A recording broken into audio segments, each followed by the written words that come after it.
today I got two Chimera classes I gotta share with you guys. Now the reason I have two is because these guns are, well, these classes I should say, are just absolutely insane. I got my best gameplays using these. I play insane using this gun, and you need to use the Chimera. I kind of didn't think it was a top 5 gun. I never wanted to use it or anything. I started using these two classes, and I don't know which one's better. You guys gotta help me figure that out. This class right here, I was kind of making it, kind of didn't know what I wanted to do with it, and I kind of just messed up a little bit with one thing, but I'm going to tell you guys what it is once we get to the actual class. Other than that, this class is perfect, and there is an option that you guys can change one of the attachments if you don't like it. So if you look at the actual class here, you guys are going to see pretty much everything. You can't see the stock, but it's hidden from my face. It's the TRX56 stock, but we're going to get into all the tuning for these now. The first one is going to be the lock grip Precision 40. I saw some people using this, and I was like, why is the lock grip good? And then I saw it gives you hip fire accuracy, which is really nice. It gives recoil steadiness, which is really nice, and aim walking steadiness, which means when you're actually aiming down sights and walking and stuff, your gun's not going to bob all over the place. It's going to stay kind of in the same area, so that's pretty good. Then the tuning on this, we went hip recoil control at 0.52, and then we went ADS because I do want this gun to have a faster ADS. I am building it for closer range, so the ADS at 0.22 kind of gives it a little nudge on the ADS, and it makes it quite faster as well. Then we don't need a muzzle on this gun. It already comes with the silencer, so we don't need it at all. And then obviously I don't find a barrel is worth throwing on this class right here. I do have a barrel on the other class, but we'll get into that in a minute. I think I have a muzzle on the other class too, I'm not sure. The next one is the VLK Laser 7 Megawatt. This gives you sprint to fire, ADS, and aiming stability. So I mean, that ADS and sprint to fire, that's where we're using it for. We're going to put them both up, ADS at 46 and sprint to fire at 0.27.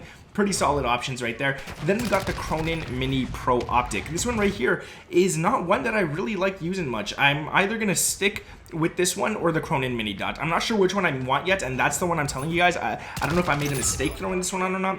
I don't know which one's better. I haven't tested it enough yet, but the Cronin Mini Pro, I'm not good with it, and I'm going to be honest with you guys. I like the Cronin Mini Dot a lot better, but in the gameplay you're watching, for the sake of it, it's the Cronin Mini Pro, which we put 1.84 ADS, and we maxed out the close, because we want that gun as close to our eyes as possible. Then we got the TRX56 stock for recoil control and aiming stability. You could put the Ravage 10 on if you want, but I really don't recommend that. Now, the tuning on this one is going to be ADS 1.55 and aiming idle stability at 0.46. And the final attachment on this class right here is going to be the D37 rear grip, which gives us basically just recoil control. We don't want anything else. We just want to have that recoil control on this attachment, and we're going to put the recoil steadiness to 0.52 and the sprint to fire to 0.30. Let's check it out in the actual firing range right here, and it's not bad. Like long range, I wouldn't recommend using this gun at long range, but at close range, you guys can see it's nice.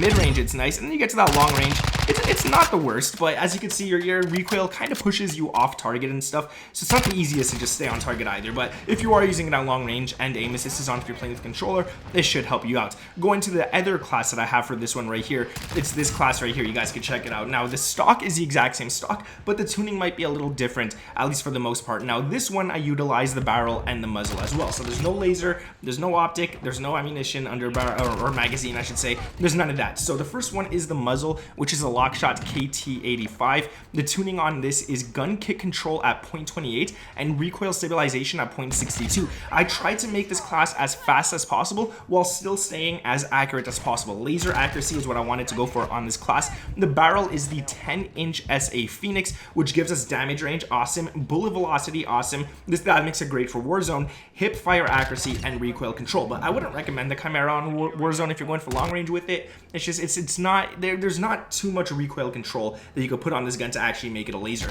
The recoil steadiness at 0.35 and the damage range at 0.27. We're not going to max those out. Then we got the Edge 47 grip for the underbarrel, which gives us recoil stabilization and aiming idle stability again. The tuning is going to be ADS at 0.36, and then we're going to leave the bottom one as is. And I'm going to give you guys the perks for both classes as well. I forgot to give you the last one, but we'll do it after this. The TRX56 stock, again, recoil control, aiming stability. It's nice. The tuning, ADS 1.94, aiming idle stability 0.54, and then we got the D37 rear grip, which is just, again, that recoil control. We're going to put it to 0.48 ADS and 0.39 for sprint to fire. Now let's get into the actual firing range with this. You're going to see it's nice. The iron sight's all right. It's pretty accurate. It's kind of a laser, but then you get to that long range and it kind of shoots off target again. Like, I'm not even going to touch the joystick now. I'm just going to hold it down a bit. I'm not going to control left or right. So if the gun goes left or if it goes right, you guys will see what it actually does naturally. So we'll go, that was actually a laser. That was actually a laser. I'm shocked myself. All right, guys, we're going to test that again. I'm actually shocked myself. I never tested it at long range yet. That one's a little off, but oh my god, this gun's a laser. Yo, what the heck? I've been using it on multiplayer, and I was wondering why it was doing so good. I never went into the firing range with this gun yet. That was nice. I'm sticking with this. All right, so we got the combat knife, stim, we got claymore. I've been placing those a lot more because this is my slower class. I'm not really rushing too much with this class, so I put my claymore down to watch my back. It'll go off if the person doesn't die. At least I know they're there. Then we got perk package 1, which I made, which is double time scavenger, cold-blooded ghost, and then dead silence. Now for the other class, this is pretty much basically almost the same. Instead, we got a thermite because when you're playing, I use this class when I'm playing on shipment. You want to have a thermite. There's gonna be a lot of people with riot shields and stuff, and the thermite comes in clutch. We got perk package 1 again, same thing I showed you guys already. We got double time scavenger, cold-blooded ghost, and then dead silence. If you guys did enjoy the video, make sure to drop a like, sub to the channel if there's notifications turned on, and let me know down in the comments below which Chimera class out of these two do you like better. Thank you guys for watching. My name is Nick, and I'll catch you in the next one. Peace.